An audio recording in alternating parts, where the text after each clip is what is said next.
আফরার মেলা।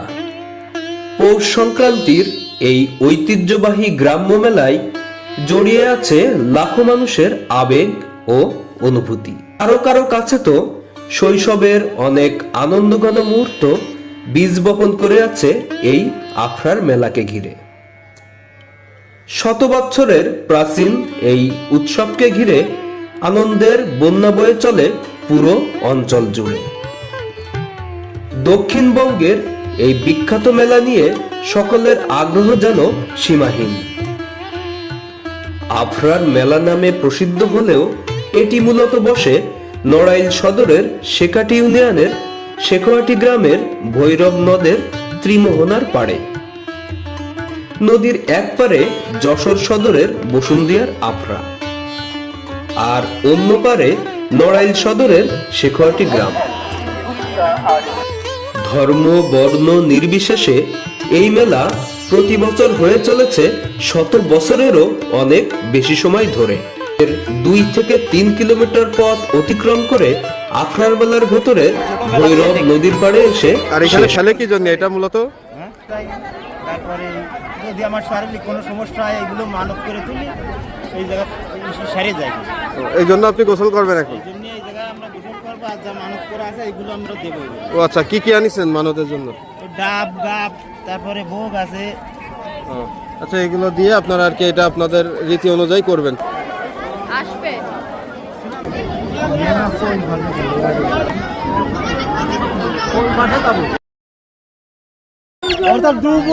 কি বিক্রি হবে এখান থেকে নাকি? হবে। কত করে দেখতে হবে কোনটা কোনটা। হাঁস তো সব ওজন দিয়েছেন কি? ওরাম করে ধরে দেখতে হবে। এই নদীতে দিলেই কি নিয়ত পূরণ হয়ে যাবে এরকম কিছু? তারপরে ধরে নিলে আর সমস্যা নেই, মানে পানি গায়ে লাগলেই হবে? ও আচ্ছা, তারপরে এটা জনগণের, যে ধরবে তার।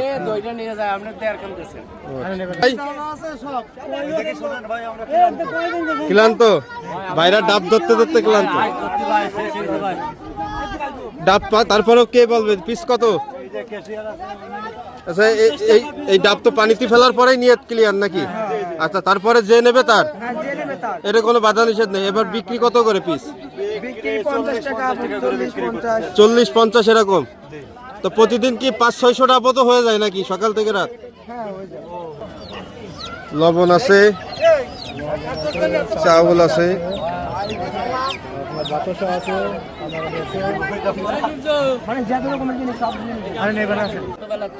ছোটবেলার থেকে এই যে বিয়ে শাদীশুদা মানুষ আবার শাদীশুদা করলে তো একটা নিজের কাছে ফরমানই হয়ে যাবে। তার জন্য আর কি কি পাইছো? হ্যাঁ, কত করে পিস?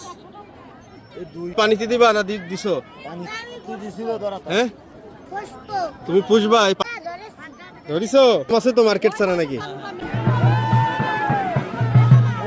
ডাবের পিস কত?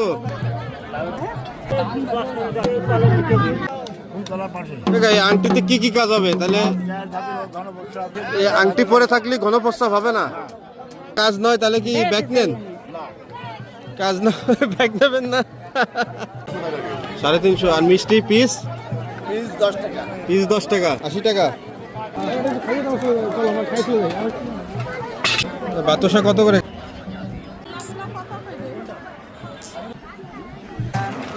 ভাই চাটনি দেন তো আমাদের। Yes, no, very good. I am sure. বড়ই দেন।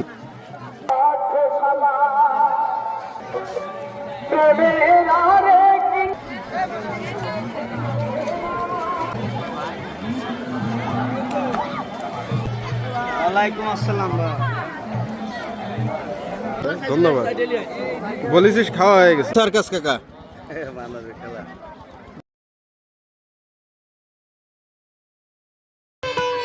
এই মেলার বিশেষ আকর্ষণ নানা পদের বড় বড় সাইজের মিষ্টি।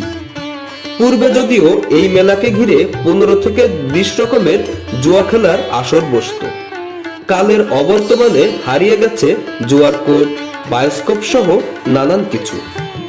কিন্তু তাতেও বিন্দুমাত্র ভাটা পড়েনি লোক সমাগমের। বিকাল থেকে মধ্যরাত পর্যন্ত চলে জনজোয়ার। অবশ্য ভিড় না হলে যেন মেলা জমজমাটি মনে হয় না। তাছাড়া মেলার দুটো দিনকে ঘিরেই আশেপাশের 15 থেকে 20টা গ্রাম ধরে চলে আত্মীয় সমাগমের হিড়িক। প্রত্যেকটা বাড়িতেই যেন মেয়ে জামাই, ছেলে বৌমা, ভাইপো ভাইজি, ভাগ্নে ভাগ্নি সহ দুঃসম্পর্কের নানান আত্মীয়দের সঙ্গেও মিলন মেলা ঘটে।